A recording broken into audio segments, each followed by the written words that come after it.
요한복음 12장 44절로부터 50절을 배경으로 그의 명령이 영생인 줄 아노라 하는 제목의 말씀을 나눌 때에 우리 모두에게 큰 은혜가 임하게 되기를 소원합니다.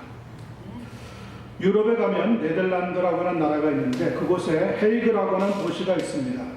이 헤이그라고 하는 도시에 가면 이준 열사를 기리는 평화 기념관이 세워져 있습니다. 이준 열사라고 하는 분은 약 110여 년 전에 네덜란드에서 열렸던 만국 평화회의에 참석하여서 일본에 강제 합병한 일의 부당함을 알리기 위해 고종의 특사로 먼 길을 떠나게 되어집니다. 네덜란드에 도착은 했지만 그러나 일제의 교모한 방해로 정작 회의장에는 참석하지 못하고 말았습니다. 거기에 굴하지 않고 이준 열사는 각국 대표와 언론에 일제의 한국 침략을 규탄하면서 한일 합방이라고 하는 것이 무효라고 하는 것을 폭로했습니다. 나라를 강제로 빼앗긴 울분을 사귀면서 나의 조국을 구해 주십시오. 제발 우리의 나라를 구해 주십시오. 일본이 대한제국을 유린하고 있습니다. 그랬더니 이에 불안을 느꼈던 일제가 자객을 동원하여서 머물고 있던 호텔을 습격하여 이준 열사를 그만 살해하고 말았습니다. 일제는 무엇이 무서웠는지 열에 바친 이준 열사가 나중에는 헐곡 자살한 것으로 위장을 해버렸습니다. 그렇게 이준 열사는 이국의 땅 네덜란드에서 1907년 7월 14일 당시 47살의 나이로 쓸쓸히 숨을 거두게 되어졌습니다. 그가 숨진 그 호텔이 나중에 평화기념관으로 바뀌게 되었는데 그곳에 들어가면 그 앞에 이준 열사의 흉상이 있고요. 그 흉상 뒤에 이런 글이 적혀 있어서 방문하는 사람들의 눈길을 끌고 있다고 합니다. 사람이 죽는다는 것은 무엇을 말하며 사람이 산다는 것은 무엇을 의미하는가? 살아도 살지 아니함이 있고 죽어도 죽지 아니함이 있으니 그릇되이 산다면 차라리 죽음만도 못하지만 제대로 죽으면 도리어 영생하나니 살고 죽는 게 모두 저에게 있다면 모름지기 죽고도 사는 삶을 힘써 알지어다. 이준 열사가 남긴 유언이라고 합니다. 오늘 본문 50절에도 보면 예수님께서 나는 그의 명령이 영생인 줄 아노라 말씀하고 있습니다.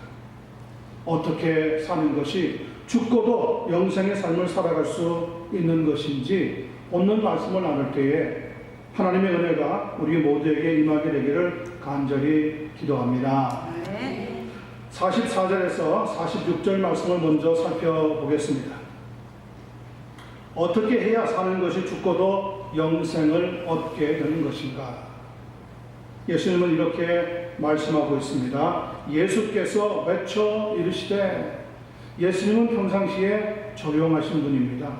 그런데 그분이 외쳐 소리를 내었다는 것은 상당히 지금 중요한 의미의 말씀을 전하려고 하신다. 이렇게 의미를 생각해 볼 수 있습니다. 나를 믿는 자는 나를 믿는 것이 아니요 나를 보내신 이를 믿는 것이며 나를 보는 자는 나를 보내신 이를 보는 것이니라. 나는 빛으로 세상에 왔나니 무릇 나를 믿는 자로 어두움에 거하지 않게 하려 함이로라. 어떤 사람이 죽고도 영생을 얻을 수 있다고 말씀하고 있습니까? 예수님께서는 나를 믿는 자라고 분명히 가르쳐 주고 계십니다. 예수를 믿는 자는 영생을 얻게 된다는 것.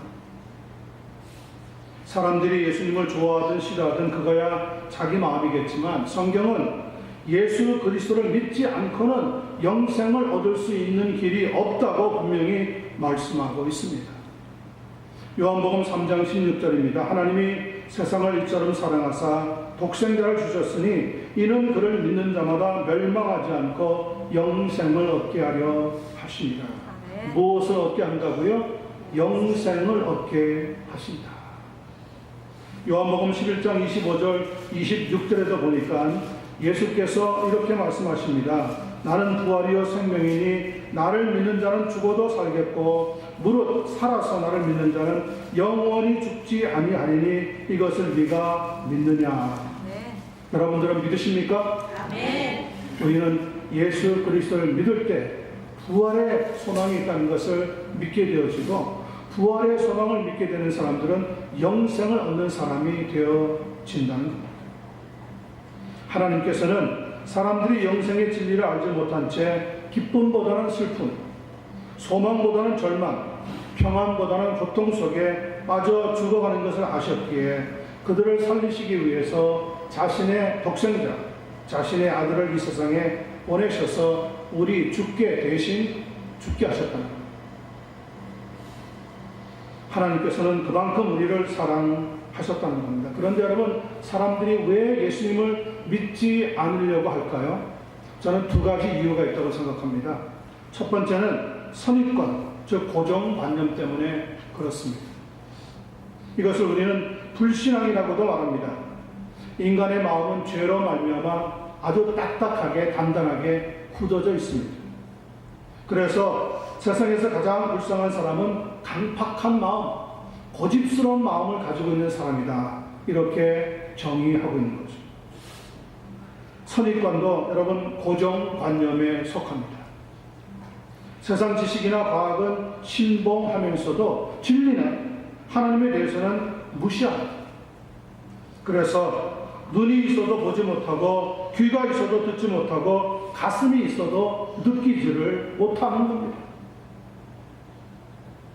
두 번째, 왜 예수님을 믿지 못하느냐? 자신이 속한 조직에서 쫓겨나서 왕따를 당할까봐 믿지를 못합니다. 우리가 읽지는 않았지만 본문에 42절 43절을 올라가 보면 하나님 말씀은 이렇게 기록되어 있습니다. 그러나 관리 중에도 그를 믿는 자가 많되 바리새인들 때문에 드러나게 말하지 못하니 이는 출교를 당할까 두려워합니다. 그들은 사람의 영광을 하나님의 영광보다 더 사랑하였더라.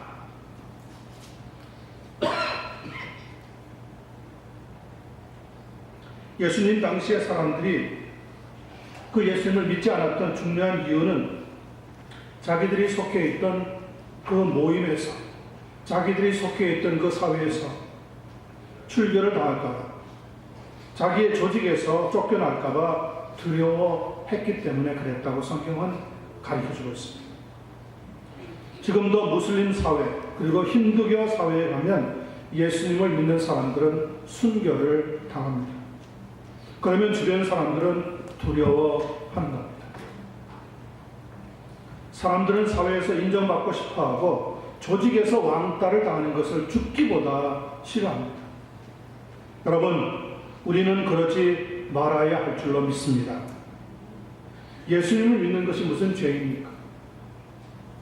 예수님을 믿고 천국에 대한 소망을 갖는 것이 무슨 잘못이냐는 이야기죠.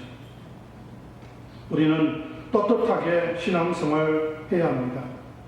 식당에 가서 기도할 때도 다른 사람들이 들으는 식으로 소리치면서 기도할 필요는 없습니다. 그것은 무례한 일입니다. 그러나 손을 모으고 머리를 숙인 채 하나님 양식 주셔서 감사합니다. 그렇게 간략하지만 하나님 앞에 기도하는 것이 저는 마땅한 신앙이라고 생각합니다. 예수님을 믿는 것이 무슨 잘못된 일입니까? 아니, 진리를 믿고 살아가는 것이 왜 나쁜 일입니까? 그런데 예수님을 믿는 것을 심히 부끄러워하는 사람들이 많습니다. 어디 가서 나 오늘 교회 나갑니다 하는 말을 꺼내지를 못하는 사람들이 많습니다. 왜 그래야 됩니까? 저는 예수님 믿는 것에 대해서 좀 떳떳하게 신앙생활을 해야 한다고 주장하는 편입니다. 오늘 예수님께서는 나를 믿는 자는 나를 믿는 것이 아니요 나를 보내신 이를 믿는 것이라고 했습니다. 또 나를 보는 자는 나를 보내신 이를 보는 것이라고 말씀함으로 인하여 보냄을 가지고 오실 때 사명이 있었다는 것을 우리에게 설명하고 있습니다.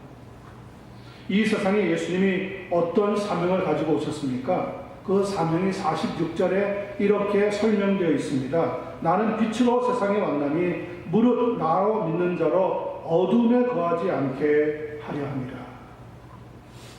예수님이 이 세상에 어떤 사명으로 오셨다고요? 빛의 사명을 가지고 오셨다는 거예요. 빛이라고 하는 것은 어두움과 상반되는 단어입니다. 그 어두움은 빛이 오면은 그 자리에 더 이상 존재할 수가 없습니다. 우리가 여기서 어둠이라고 말을 할 때 전기가 없어서 기계적으로 깜깜하다, 그런 어둠을 말하는 것이 아닙니다. 영적으로 어둡다는 거예요. 진리에 대해서 무지하다는 거예요.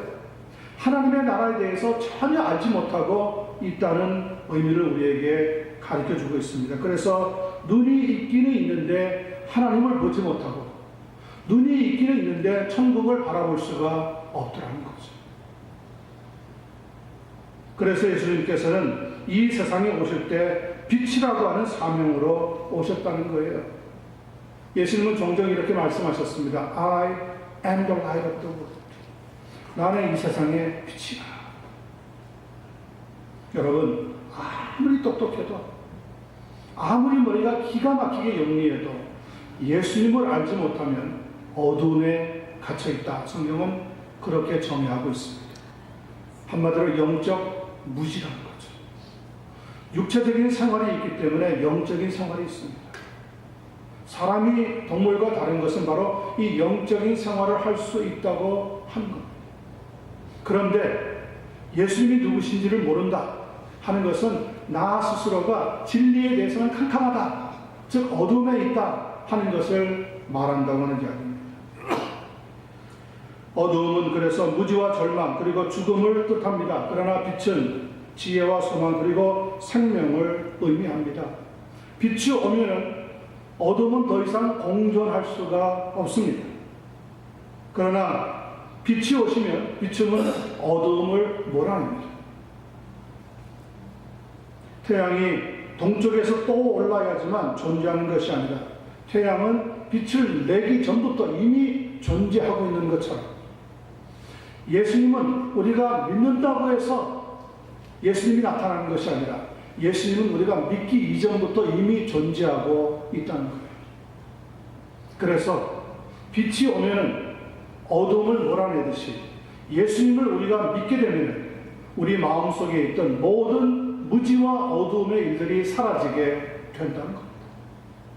여러분 속에 있는 무지가, 어두움이, 잘못된 편견이 예수님을 믿고 살아가면서 여러분의 심령에서 모두가 다 쫓겨나게 되기를 간절히 소원합니다. 더러운 생각과 더러운 말과 더러운 행동들이 예수 그리스도를 믿음으로 쫓겨나고 우리는 빛 가운데 거할 수 있는 복된 삶이 이루어지게 되기를 바랍니다. 예수님을 믿고 그 진리의 빛 안에서 어둠에 거하지 않는 영생의 삶을 오늘부터 시작해서 살아갈 수 있는 여러분과 제가 되어지기를 우리 주님 예수님의 이름으로 간절히 축원합니다. 두 번째 보겠습니다. 47절, 48절입니다. 영생의 삶에 대해서 이렇게 또 설명하고 있습니다. 사람이 내 말을 듣고 지키지 아니할지라도 내가 그를 심판하지 아니하노라. 다시 읽습니다. 잘 들어보세요. 사람이 내 말을 듣고 지키지 아니할지라도 내가 그를 심판하지 아니하노라. 여러분, 전도할 때 사람들이 뭐라고 이야기합니까? 예수님을 믿지 않고 세상을 떠나면 어디에 간다고요? 지옥에 갑니다. 이렇게 거의 협박조의 전도를 하는 분들이 많이 있습니다. 저도 그랬습니다. 저도 공범. 다급하기 때문에 그런 메시지를 전하는 거죠. 그런데 오늘 본문에 보니까 예수님의 말을 듣고 지키지 않아도 예수님이 뭐 하시지 않는다고요? 심판하시지 않는다는 거예요. 그리고 계속해서 이렇게 말씀하고 있습니다. 내가 온 것은, 그런데 왜 예수님이 오셨습니까? 무엇 때문에 오셨습니까? 오신 목적이 있다는 거죠. 내가 온 것은 세상을 심판하려 함이 아니요 세상을 뭐하려 함이라? 구원하려 하십니다. 믿습니까? 네.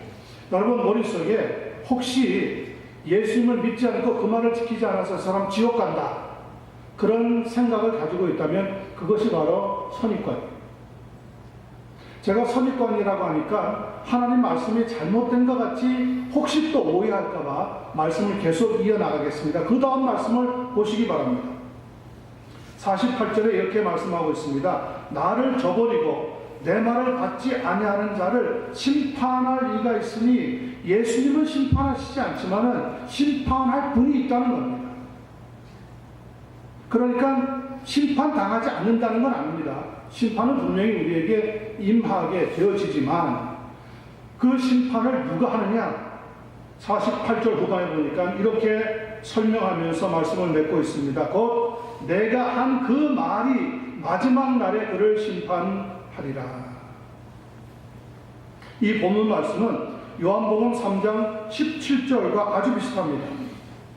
하나님이 그 아들을 세상에 보내신 것은 세상을 심판하려 하심이 아니요 저로 말미암아 세상을 구원받게 하려 하십니다. 예수님이 이 세상에 오신 것은 잘못된 세상을 뜯어고치고 무력으로 세상을 통일시키고 점령해서 진리에 대해서 거부하고 반대하는 사람들을 처형하고 심판하기 위해서 오신 것이 아니라는 거예요. 잘못 오해하지 마시기를 바랍니다. 그럼 왜 오셨습니까? 그런 가운데 살다가 소망 없이 죽게 될 우리들을 살리고 구원하시기 위해서, 진리가 있다는 것을 알려주시기 위해서, 죽음 다음에 세상 천국이 있다는 것을 똑똑히 기억하도록 하시기 위해서 이 세상에 오셨다는 거예요.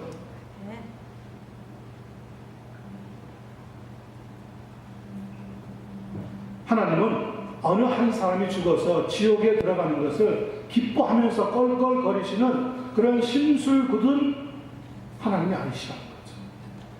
하나님은 사랑이 하나님이세요.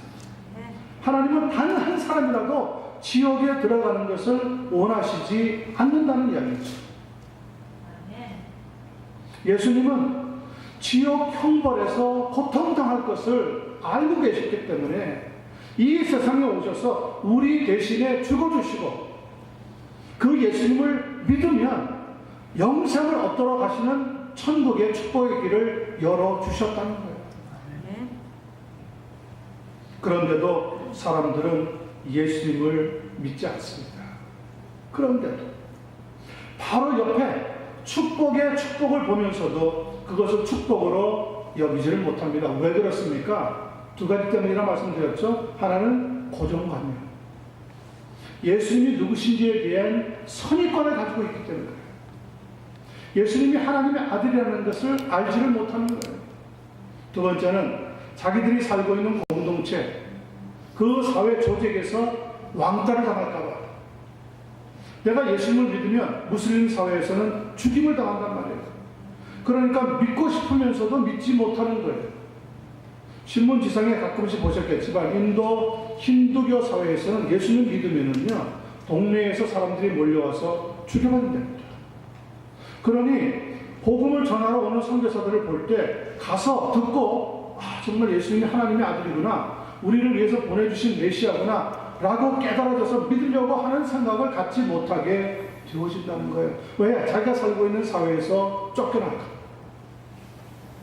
한국에서도 그랬습니다.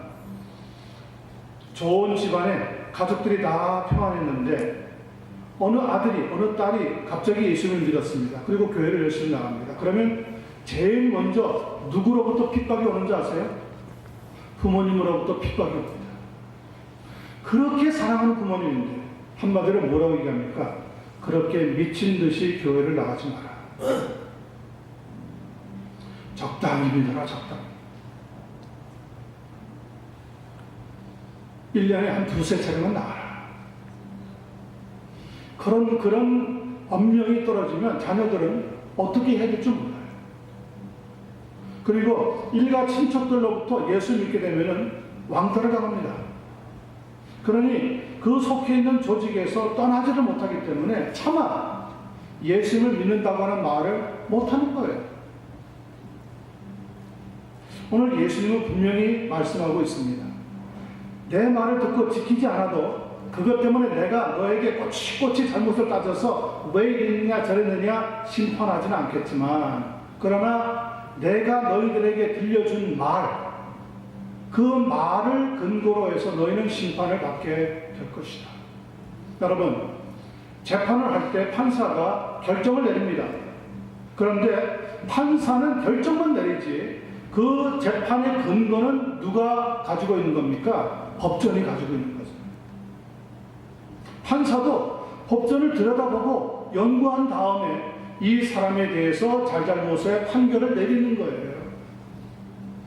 예수님은 판사와 같은 역할을 하시지만, 그러나 예수님이 일일이 따져가서 하는 것이 아니라 예수님이 하신 말씀이 근거가 되어서 우리에게 심판의 형량이 만들어진다는 거죠. 여러분들이 또 제가 본 이 사회에 있는 사람들이 만약에 하나님의 말씀을 어기면 당장 우리의 양심이 내가 잘못했구나 느낀단 말이에요. 누가 만나서 당신 신앙대로 살았습니까? 말하지 않아도 하나님 말씀을 딱 듣는 순간에 우리의 심령 속에 있는 양심이라고 하는 놈이 움직여서 내가 어제도 잘못했구나, 내가 그저께 누구랑 만나서 왜 그런 쓸데없는 말을 했을까, 후회하게 만들게 된다는 거예요. 예수님은 당연히 우리의 잘못을 아시지만, 그러나 그 알고 있는 형벌에서 벗어나서 우리에게 참 자유를 얻게 하시기 위해서 대신 십자가에서 나를 위해서 죽어 주셨다는 거예요. 그러나 만약에 내가 믿지 않는다면 마치 법전을 근거로 해서 판사가 형을 내리게 되는 것처럼 하나님의 말씀, 예수님이 하신 그 말씀이 우리에게 이미 법전과 같이 작용해서 나로 하여금 나는 하나님으로부터 심판을 받을 수밖에 없구나 깨닫게 하여 주시게 된다는 거죠.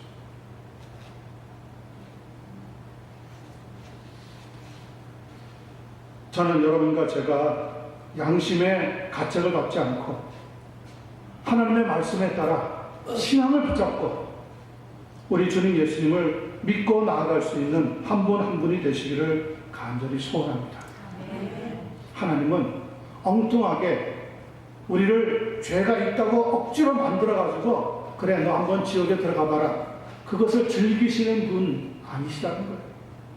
하나님은 오늘도 안타까운 심령으로 왜 내가 보낸 독생자, 내가 보낸 너희 죄를 위해서 죽으신 하나님의 아들 메시아 예수님을 믿기만 하면 심판에서 사망에서 영원한 생명으로 옮길 수 있다고 하는 복음을 주었는데 그 복음의 말씀을 믿지 못하느냐 하면서 안타까워하고 있다는 거죠. 여러분, 자녀들이 곁길로 요만큼이라도 나가면 누가 제일 마음을 졸이는 줄 아세요? 부모들이 마음을 졸이는 거예요, 본인보다. 하나님도 마찬가지예요. 우리가 하나님 말씀대로 못 살면, 하나님의 말씀을 떠나서 살면 하나님이 안타까워하시는 거예요. 성령께서 우리 속에 사시면서 자꾸 우리 마음을 두드리시는 거예요. 그렇게 살면 안 되는데, 그렇게 살지 마라. 하나님 말씀대로 살아야 되지 않겠느냐, 믿음대로 살아야 되지 않겠느냐. 교회에서 집사, 권사, 장로로서 직분을 받았으면 거기에 걸맞게 살아야 되지 않겠느냐. 왜 이름값도 못하면서 사느냐. 하나님이 우리의 마음을 두드리시면서 안타까워하시고 있다는 것. 성도 여러분, 인생은 영원하지 않습니다. 세상도 영원하지 않습니다. 모든 것은 시작이 있고 끝이 있습니다. 그런 점에서 세상의 모든 사람은 단 한 사람도 예외 없이 결코 죽음을 맞이할 수밖에 없습니다. 죽지 않고 영원히 살 수 있는 사람은 아무도 없습니다. 사람이 죽은 다음에 개나 소로 다시 태어난다고 하는 것은 가설입니다. 그건 진짜가 아닙니다. 사람이 죽은 다음에 신이 되기도 하고 신이 인간이 될 수도 있다고 주장하고 있는 종교학자들의 가르침은 거짓입니다. 결코 그런 일은 일어나지 않습니다. 그것은 종의 법칙에 의해서도 거짓입니다. 한 종이 다른 종으로 변할 수 없습니다. 인간이 인간의 문제를 스스로 해결할 수가 없습니다. 인간은 하나님이 될 수가 없습니다. 아무리 노력하고 아무리 선한 일을 해도 그런 일은 절대로 일어나지 않습니다. 그런데 피조물인 인간이 죽지 않고 영원히 사는 길이 딱 하나 있다는 겁니다. 딱 한 길이 있다는 거예요. 딱 한 가지 방법이 있다는 거예요. 이걸 가르쳐주면 안 되는데, 이게 제 미천인데, 이거 가르쳐주고 여러분들도 다 알고 나면 뭐 나도 아는 일 그렇게 될 텐데 큰일 났습니다. 그래도 말씀을 드려야겠죠. 사람이 살다가 죽으면 그것으로 끝나는 것이 아니라 죽어도 영원히 사는 길이 한 가지 있다는 거예요. 한 가지. 그 한 가지를 예수님께서 이렇게 가르쳐주고 있습니다. 요한복음 14장 6절입니다. 예수께서 이르시되 내가 곧 길이요 진리요 생명이니 나로 말미암지 않고는 아버지께로 올 자가 없느니라. I am the way and the truth and the life. No one comes to the Father except through me.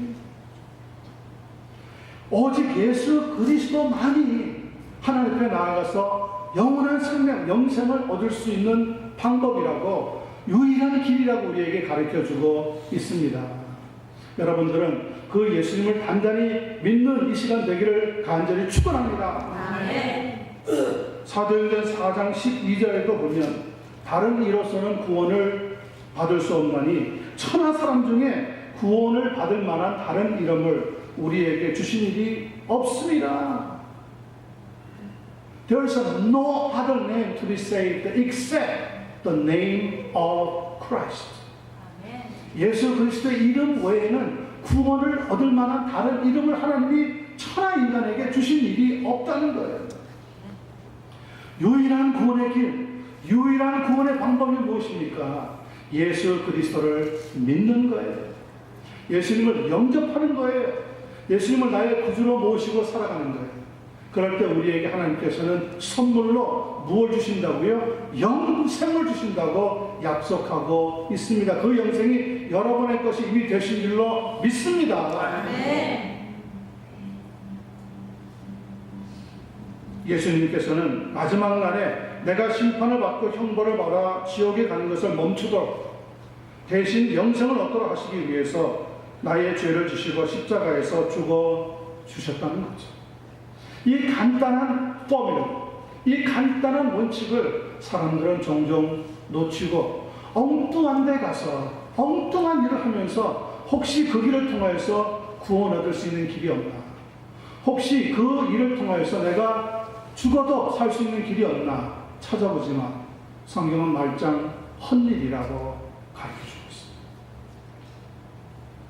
마가복음 10장 45절 보세요. 인자에 온 것은 섬김을 받으려 함이 아니라 도리어 섬기려 하고 자기 목숨을 많은 사람의 대속물로 주려 함이라.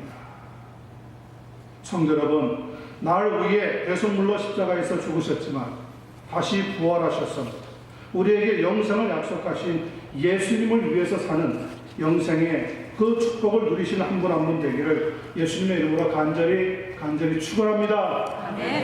마지막 49절 50절 보겠습니다. 내가 내 자유로 말한 것이 아니요 나를 보내신 아버지께서 내가 말할 것과 이를 것을 친히 명령하여 주셨으니 나는 그의 명령이 무엇인 줄 아노라? 영생인 줄 아노라. 아멘. 그러므로 내가 이르는 것은 내 아버지께서 내게 말씀하신 그대로니라 하시니라. 내 아버지께서 내게 말씀하신 그대로 나는 너희들에게 하나님의 복음을, 영생의 복음을 전하였노라. 하나님께서 말씀하고 있는 것도 영생입니다. 성자이신 예수님께서 십자가상에서 최후로 숨을 거두시기 직전에 성경에 보면 이렇게 크게 소리 지르고 숨을 거두셨다고 합니다. 엘리 엘리 라마 사박본, 나의 하나님이여 나의 하나님이여 어찌하여 나를 버리셨나이까. 그런데 성경에 보면 그렇게 소리치며 묻고 있는 성자 예수님에게 성부 하나님은 한 말씀도 하시지 않았습니다. 침묵을 시키셨습니다. 그 하나님의 침묵이 구원의 완성을 이루게 만들었고, 그 구원의 완성이 우리가 믿기만 하면 영생을 주시는 하나님의 변하게 되었다는 거죠. 아들의 입장에서 있을 때 여러분, 아버지에게 그렇게 안타깝게 소리 지르는데 아무런 대답이 없을 때 혹시 서운해했을지도 모릅니다. 제 인간적인 생각으로 우리 자녀들이 아버지나 어머니에게 뭘 부탁했는데 이런저런 이유로 못 들어줄 때 형편이나 사정을 알기 때문에 이해는 하지만 돌아서면 마음속에 어떤 생각이 있습니까?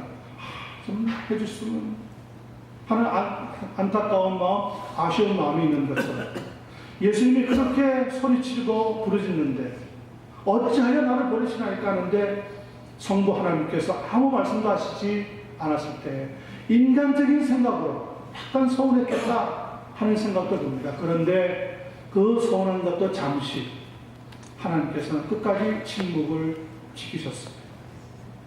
예수님은 하나님의 뜻을 다 이루고 십자가에서 운명하십니다.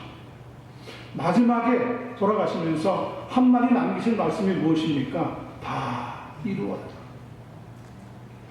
여기에 인류의 소망이 있고 우리의 소망이 있는 거죠.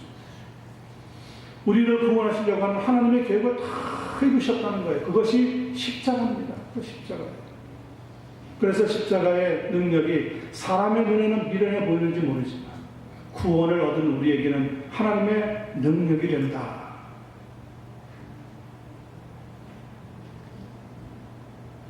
불의 전차라고 하는 영화가 있습니다. 저는 그 제목만 듣고 또 옛날에 로마 시대에 누가 나와서 무슨 영웅이 활약하는 그런 영화인 줄 알았어요. 나중에 보니까 한 크리스찬의 일생이 담겨있는 영화였습니다. 저희가 선교지로 막 들어가려고 할 때 나온 영화였는데 그 영화를 보면서 저는 감명 깊게 느꼈습니다. 그리고 저런 삶을 살아야겠다. 이 영화는 실화를 바탕으로 만들어졌는데 1924년이죠. 제8회 파리올림픽 육상 경기의 내용을 담고 있습니다. 파리올림픽은 그 당시 참가국이 44개 나라가 참여할 정도로 늘어났고요. 참가 선수도 3,089명이나 모여서 올림픽 최대를 이루었다고 합니다. 공교롭게도 한국에서 이번 주부터 겨울 올림픽이 열리죠. 잘 저는 진행되었으면 좋겠다 그렇게 생각을 합니다. 주인공 두 사람이 그 영화에 등장을 하는데 한 사람은 유대계 영국인으로 아브라함 해롤드라고 하는 사람, 또 한 사람은 스코틀랜드계 영국인이었던 에릭 리델이라고 하는 사람입니다. 특별히 이 에릭 리델은 100m가 주 종목인 선수로 당시 세계 최고 빠른 기록을 가지고 있었답니다. 그런데 막상 파리에 도착하고 나서 보니까 예선 경기가 주일날로 잡혀 있었습니다. 그래서 자기는 주일에 경기를 할 수 없다고 출전을 포기합니다. 이 일이 영국 신문에 보도가 되었는데 일대 소동이 일어났습니다. 대부분의 사람들은 이렇게 비난했다고 합니다. 야, 네가 뭔데? 네가 뭐 대단한 사람이라고 일요일날 경기를 못하겠다는 거야. 네가 영국을 대표해서 나갔다면 일요일이라서 달릴 수 없다고 하는 것이 말이 되느냐. 그런데 더 안타까운 것은 교회를 다니는 사람들도 이렇게 비난을 했다는 거예요. 나도 교회 다니는 사람입니다. 그런데 에릭 리델의 행동은 너무 비협조적이고 비신앙적인 이야기입니다. 그런 비난이 에릭 리델의 가슴을 막 파고들고 아프게 만들었습니다. 신문에서도 리델을 가리켜서 편협하고 옹졸한 신앙인, 겉으로만 신앙심 깊은 척하는 자, 조국의 명예를 버린 위선자, 이런 글들이 마구 실렸습니다. 최고의 기록을 가졌던 선수가 달리기만 하면 금메달을 확보할 수 있는 선수가 여러분 그 경기를 주일날 잡혔다고 포기한다는 것은 쉬운 일이 아니었습니다. 그러나 그는 경기가 열리는 날 이웃에 있는 교회에 찾아가서 예배를 드렸습니다. 그는 올림픽 경기에 뛰는 것보다 주일날 교회 나가서 예배를 드리는 것을 더 소중하게 여겼던 사람. 물론 지금도 많은 질문이 있습니다. 여러분, 주일날 과연 대표 선수로 나간 사람이 주일날이라고 해서 경기를 하지 않는 것이 바람직할까? 꼭 그렇게만 해야 될까? 비난할 수도 있습니다. 그러나 그것은 당사자의 신앙의 문제겠죠. 그런데 그의 뛰어난 실력을 안타까워했던 영국 올림픽에서는 우여곡절 끝에 에릭 리들에게 200m와 400m에 나갈 수 있는 기회를 만들어줍니다. 에릭 리들은 200m 경기에 나가서 은메달을 땄습니다. 그리고 400m 경기에 나가서 세계 최고의 기록으로 당시 쟁쟁한 금메달 후보들을 물리치고 우승을 해버리고 말았습니다. 자, 그쯤 되었으면은 고향에 돌아왔을 때 일대 영웅이 되었지 않겠습니까? 어마어마한 명성과 금액을, 물질을 소유할 수 있었습니다. 더 놀라운 것은 그런데 그 다음에 올림픽에서 금메달을 따고 돌아온 그 다음 해에 선수 생활을 포기하고 하느님 앞에 자기가 어릴 때 약속했던 중국에 선교사로 나가는 결정을 하고 중국으로 떠나게 되었습니다. 영국에서는 너무너무 아쉬웠죠. 다음 올림픽에 나와도 한 번만 더 금메달을 따도 좋겠는데 그 유망한 선수가 포기하고 선교사로 나갔어요. 그리고 약 12년간 중국 텐진에서 교사로 또 교회를 섬기며 복음을 전했다고 합니다. 그러다가 얼마 되지 않아서 일본이 중국을 침공하고 세계 2차 대전이 끝나기 바로 직전 약 1800명의 다른 사람들과 함께 수용소에 갇혀서 지내다가 영양실조로 그의 나이 44살이 되던 해인 1945년에 결국 감옥에서 죽고 말았습니다. 에릭 리들의 명성과 헌신과 끈질긴 기도가 아주 허망하게 무산된 것 같아 보입니다. 그러나 하나님의 역사는 에릭 리들의 세상을 떠난 후에 계속 되었습니다. 그와 함께 감옥에 있었던 많은 사람들이 소망이 없는 그곳에서 소망의 빛을 에릭이라고 하는 사람을 통해서 보게 됩니다. 자살하려고 하는 사람이 에릭을 만나서 자살을 포기하고 신앙생활을 하게 됩니다. 결코 긍휼이 없는 그 일본 수용소 잔인한 일본 사람들의 손길에서도 에릭 리더를 아주 훌륭한 그리스도인으로 기억이 되었다고 합니다. 에릭 리더이 만약에 그 감옥소에 없었다면 우리는 이 세상을 살아갈 것을 벌써 포기하고 말았을 것입니다. 그런 고백들이 쏟아져 나왔다고 합니다. 저는 그 불의 전차라고 하는 영화를 보고 나서 그의 일생에 담겨있는 책을 사서 읽어본 적이 있습니다. 세 가지 면에서는 큰 도전을 받았습니다. 올림픽에서 금메달보다 하나님 앞에 주의를 지키며 예배 드리는 것이 더 소중하다는 것을 깨달았다고 하는 것이 저에게는 도전이 되었습니다. 두 번째는 운동선수로서 화려한 명상과 출세를 앞두고 중국의 무지한 농부 한 사람에게 복음을 전하는 것이 더 귀하다는 것을 깨달았다고 하는 것이 저에게 역시 큰 도전이 되었습니다. 마지막 세 번째는 에릭 리더는 그의 평생에 있어서 누구보다도 예수 그리스도를 닮아가기를 소원하면서 철저히 예수님을 믿고 그의 마지막 생애까지 살아갔다는 것이 저에게는 얼마나 큰 도전이 되었는지 모릅니다.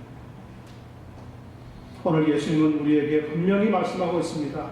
나는 그의 모든 말이 영생인 줄 알아. 여러분, 영생을 소유하는 것보다 사실 우리의 삶 전체를 놓고 평가해 볼 때 그것보다 더 귀하고 소중한 것이 어디에 있습니까? 한때 잘 살 수 있습니다. 그러나 그도 세상을 떠날 겁니다. 한때 출세할 수 있습니다. 그러나 그도 생을 마감해야 합니다. 한때 잘 나갈 수 있습니다. 그러나 그 길도 꺾이는 날이 찾아옵니다. 한때 건강할 수 있습니다. 한때 잘 달릴 수 있습니다. 그러나 그것이 영원토록 지속되는 것은 아닙니다. 어느 날 모든 것을 멈추고 하나님의 부름을 받아야 합니다. 어제 김성천 목사님의 장례식에 참여해서 다시 한번 느낀 것이 그것입니다. 이제 49인가 50도 되지 않은 목사님이 교회 사역을 그만두고 하나님의 부름을 받고 훌쩍 떠나갔습니다. 많은 노회원 목사님들이 서운했습니다. 그러나 저는 그 가운데 이런 생각을 해보았습니다.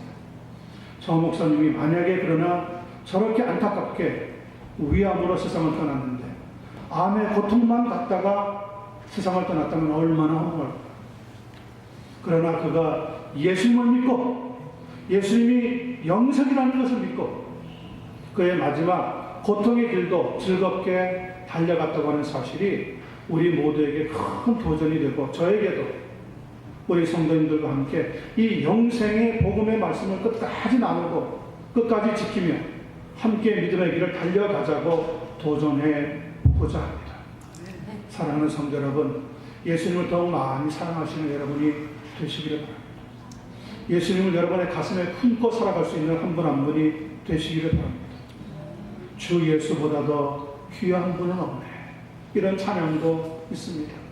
정말 예수님을 소중히 여기고 귀하게 여기고 믿음생활 감당하는, 그래서 영생의 생명의 역사를 가지고 우리의 생애를 복되게 살아가는 한 분 한 분 되시기를 주님 예수님의 이름으로 간절히 축원합니다. 기도하겠습니다.